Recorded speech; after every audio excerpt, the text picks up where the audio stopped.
Example 1.6. The example adjoint of A matrix கொடுத்திருக்கு. இதில் இருந்து A inverse கண்டுபிடிக்கணும். Firstly given adjoint of A equal to the given matrix. Adjoint of A கொடுத்திருக்கு. A inverse கண்டுபிடிக்கிறதுக்கு நம்ம இந்த ஃபார்முலா யூஸ் பண்ணுவோம். A inverse equal to plus or minus 1 by square root of determinant of adjoint of A into adjoint of A.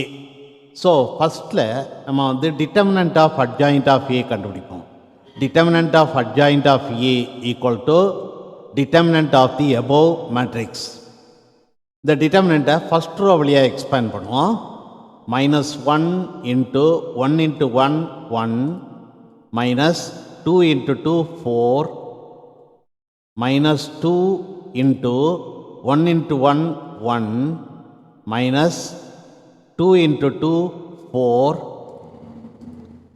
plus 2 into 1 into 2 2 minus 1 into 2 2 equal to minus 1 into 1 minus 4 is minus 3 minus 2 into 1 minus 4 is minus 3 plus 2 into 2 minus 2 is 0 equal to minus 1 into minus 3 is 3 minus 2 into minus 3 is plus 6 plus 2 into 0 is 0. So determinant of adjoint of A equal to 3 plus 6 equal to 9.